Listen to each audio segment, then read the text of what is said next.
इस कार्यक्रम के पुण्यार्जक हैं श्री प्रकाश जैन, सुधा जैन, अनुराग, तरु, शाश्वत जैन, सर्कुलर रोड, शाहदरा, दिल्ली। अनिल कुमार जैन, मधु जैन, अंकित जैन, साक्षी जैन, आशीष जैन, ईशा जैन, अनवी, आशवी, अरांश, शांति विहार, दिल्ली। श्री ज्ञान चंद, महेश चंद, राशि जैन, गौरव, नुपुर, निखिल, सोनम, संचित, तनु जैन, गज्जू कटरा, शाहदरा, दिल्ली।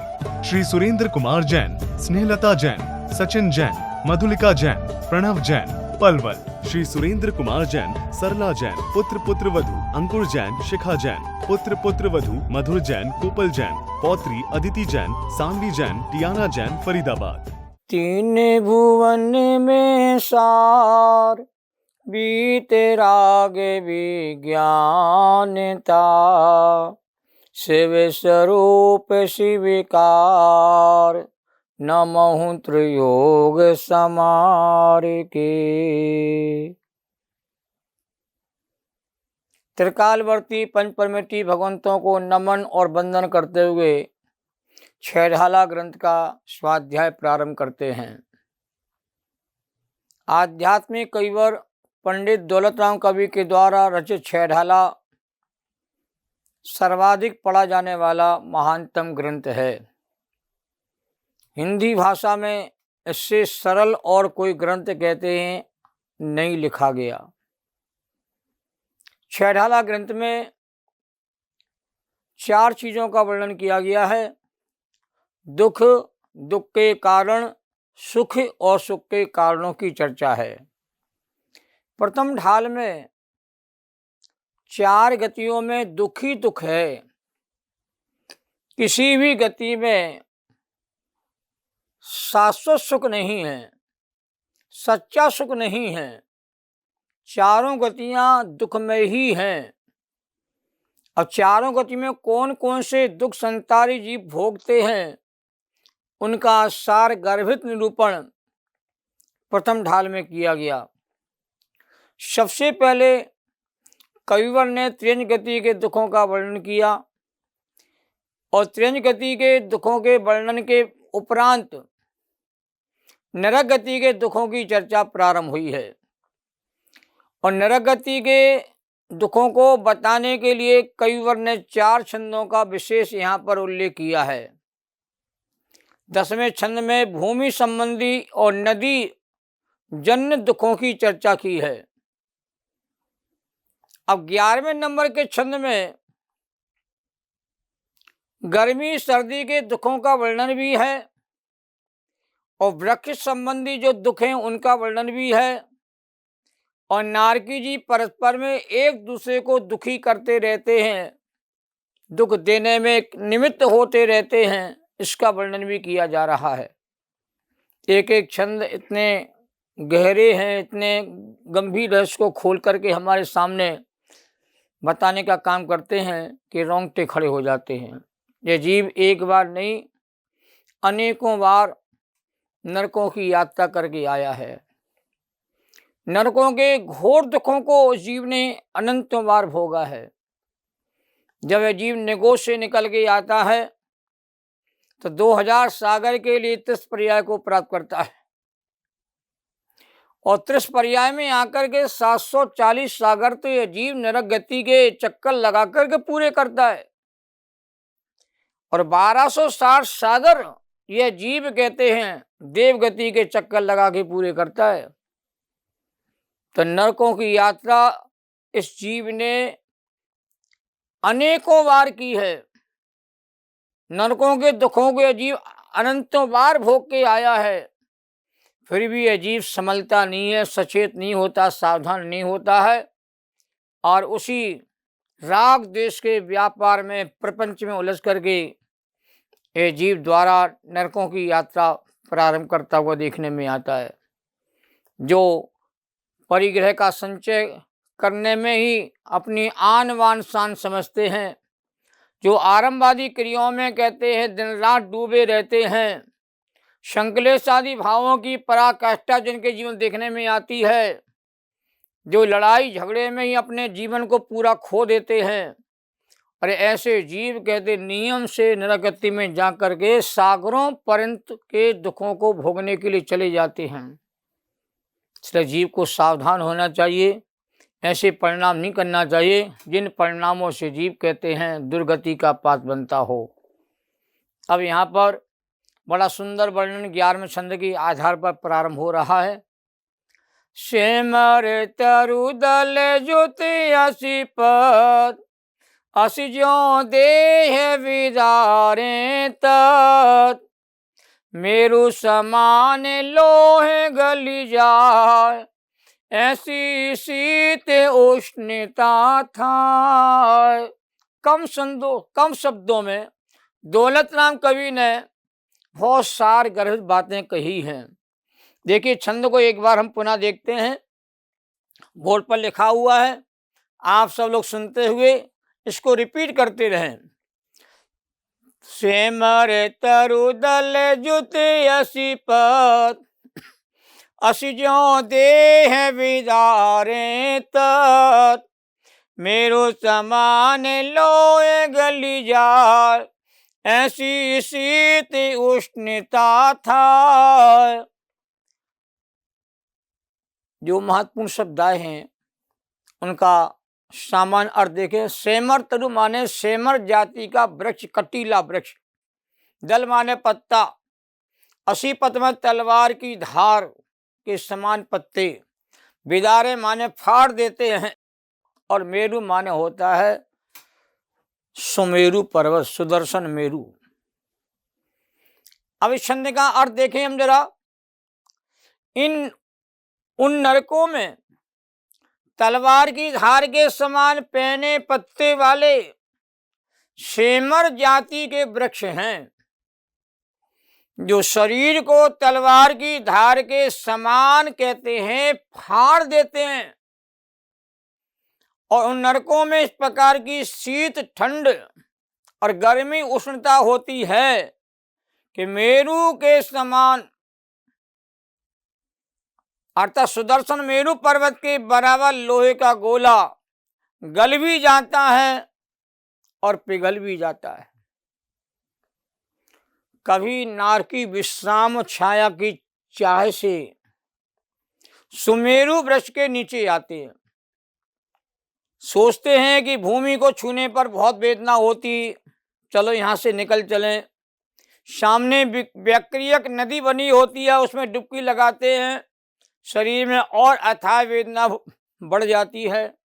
सोचता है वह जीव कि नदी के बाहर बढ़िया बढ़िया वृक्ष वहाँ पर लगे, चलो वृक्ष की छाया में बैठेंगे तो शांति मिलेगी। पर तीव्र हवा का झोंका वहाँ पर आता है। हवा का झोंका आता, तूफान जैसी स्थिति होती है, तो वृक्ष के पत्ते कहते हैं बहुत नुकीले होते हैं, बहुत पैने होते हैं। और वह कहते नार की जीव के शरीर के ऊपर गिरते हैं तो शरीर के टुकड़े टुकड़े हो जाते हैं। टुकड़े होने के बावजूद ही अकाल मरण नहीं होता है। अकाल मरण की व्यवस्था के लिए मनुष्य पर्याय में कही गई है आपको।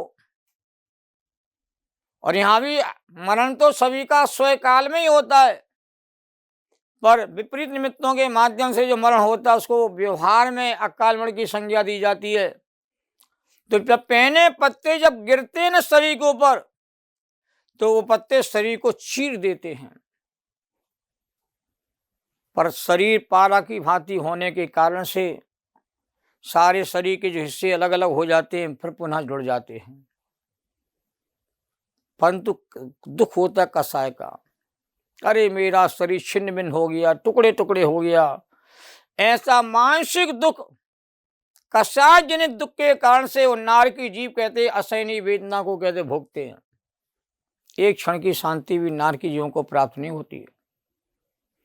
गर्मी में जैसे मोम पिघल जाता है और ठंड बरसात में नमक कहते गल जाता है, पानी बन जाता है,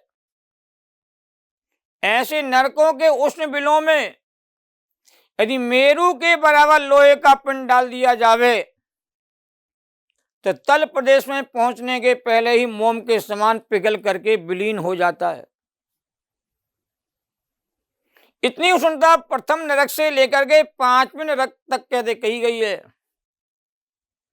पहले के 4 नरकों में तो उष्ण वेदना होती है, पर 5वें नरक के 3/4 भाग में उष्ण वेदना कही गई है। और 81,75,000 बिल कहते हैं, उष्ण वाले बिल कहते कहे गए हैं। नरकों में शीत बिलों में यदि 1,40,000 योजन प्रमाण लोहे का गोला डाला जाए तो वहां पहुंचने से पहले ही नमक के समान गल करके पानी हो सकता है।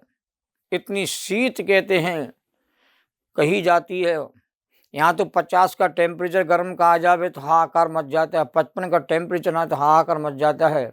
यहाँ माइनस में टेम्परेचर चल जाता है तो लोग कहते हैं इतनी ठंड सहन नहीं होती, माइनस में टेम्परेचर चला गया है। अब हीटर जला कर कहते उस प्रकोप से बचने का प्रयास करते हो, पर नरकों में जाके कोई व्यवस्था नहीं है, ना एसी होता है, ना कूलर होता है, ना पंखा होता है।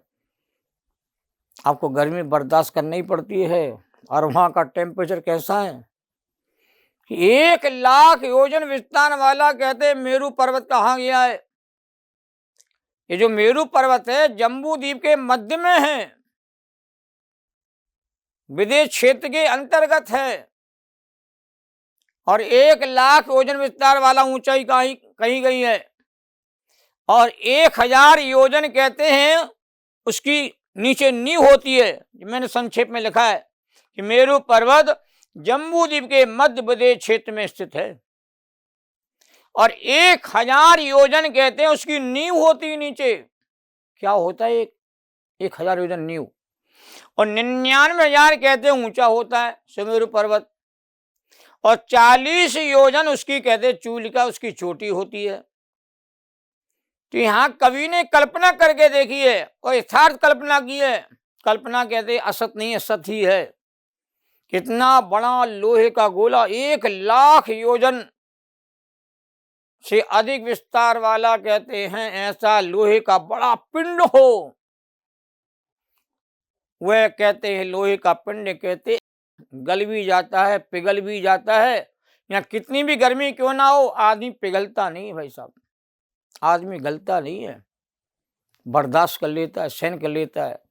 क्योंकि यहाँ तो ठंड से गर्मी से बचने के कृत्रिम साधन आपके सामने मौजूद हैं।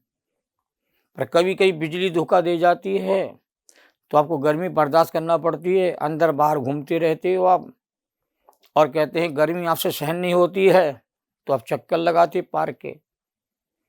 वहां की असहनीय गर्मी है कि लोहे का इतना बड़ा पिंड कहते हैं गर्मी पिघल जाता है और ठंड में कहते हैं गल जाता है। इतनी गर्मी किसी ने देखी नहीं होगी। 70-80 टेम्परेचर की बात ही नहीं है, ऐसे टेम्परेचर हैं कि यहाँ लोहे का गोला पिघला नहीं आज तक, न पिघल सकता भी। यहाँ इतनी गर्मी नहीं हो रही है। पर नारकी जीवों को इतनी गर्मी सर्दी के दुखों को कहते हैं सहना ही पड़ता है, सहते ही हैं। दुखों में पूरा जीवन चला जाता है, और जरा सी गलती एक भाव में करता है जीव, उसकी सजा कहते हैं सागरों पर्यंत तक यह जीव कहते नारकी भोगता है। तो नरकों में 2,25,000 तो शीत बिल हैं, और 81,75,000 कहते उष्ण बिल कहे गए हैं। और देखिए नरकों में नारकियों के अपृथक विक्रिया होती है, और विक्रिया के द्वारा ही उन लोगों ने कहते हैं एक कृत्रिम नदी का निर्माण किया है, जिसमें कीड़े मकोड़े कहते हैं कोई असली नहीं होते, क्यों तेज गति के जीव वहां पर नहीं पाए जाते हैं, विकलत तरह के जीव वहां नहीं पाए जाते, चर्चा अपनी हो चुकी है। तो देव ही होते हैं, वो नारकी होते, देव नहीं। जो नारकी जीव होते हैं वो विक्रिया के द्वारा कीड़े मकोड़े के आकार के कहते जीव बन जाते हैं, और कीड़े मकोड़े के जो जीव हैं कहते नदी में बिलबिलाते हैं, और उसमें पीप बहती रहती विक्रिया के द्वारा, और उसमें जीव घुस जाता, प्रवेश कर जाता है, असहनीय वेदना को भोगता है। और वृक्ष भी जो असली वृक्ष नहीं है, ये वनस्पति का एक वृक्ष नहीं है, ये भी विक्रिया के द्वारा कहते निर्मित कहते हैं, ये सेमर जाति का वृक्ष है।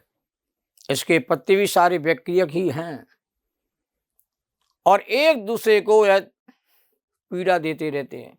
तो कृमि, नदी, वृक्ष आदि सब बन जाते हैं, नारकी स्वयं बन जाते हैं और एक दूसरे को पीड़ा देने का काम कर, बदला लेने की कोशिश करते हैं। हमारी माता है यहाँ पर, ये मेरी आंखों को कहते हैं फोड़ना चाहती थी, इसलिए अंजन लगाती थी।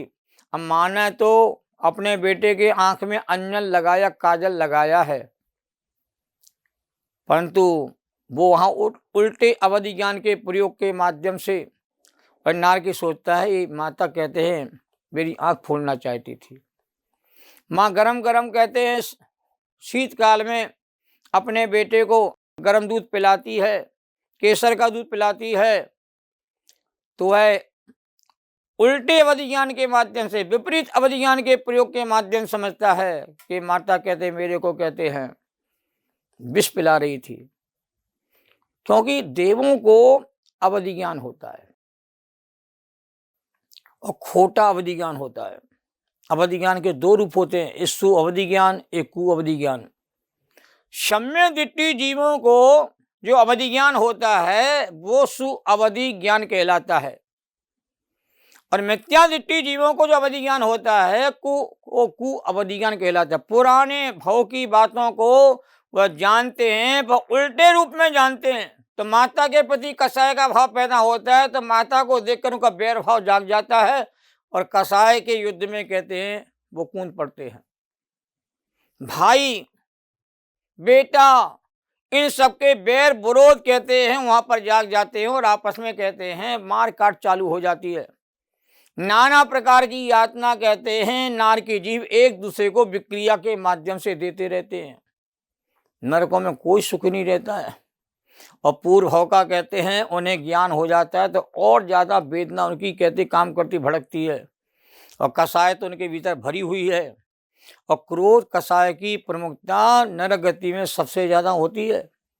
शास्त्रों में कहा है 4 कसायों की मुक्तता कैसे है। तो मनुष्य गति में मान कसाय की मुक्तता सबसे ज्यादा पाई जाती है। देवगति के जीवों में लोभ कसाय की मुक्तता सबसे ज्यादा पाई जाती है। तिरंज गति के जीवों में माया चार की मुक्तता सबसे ज्यादा पाई जाती है और क्रोध कसाय की मुक्तता सबसे ज्यादा नार की जीवों में पाई जाती है। नार की जीव एक दूसरे को देखते ही कहते हैं मारने के लिए, सताने के लिए, पीड़ा देने के लिए निरंतर टूट पड़ते हैं आपस में और उनके शरीर के टुकड़े टुकड़े कर देते हैं। कसाय भरपूर है और कसाय के निमित्त भी वहां पर बने रहते हैं।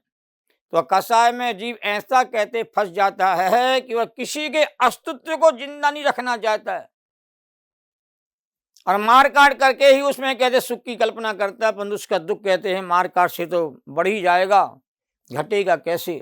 से नरकों को कहते शांति नहीं मिलती है नार की जीवों को और वह कहते निरंतर दुखी होकर के अपने समय को पूरा करते हैं।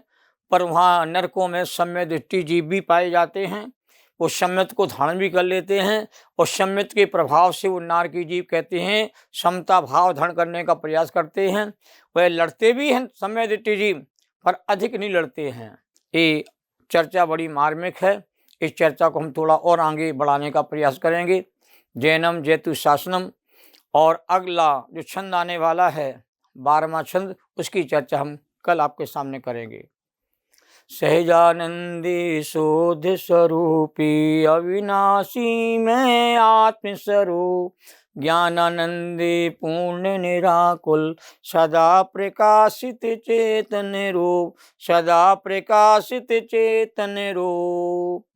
द्वादशांग जिनवाणी माता की जय। जैनम जैतु शासनम। सभी साधर्मी जनों को सादर जय जिनेन्द्र।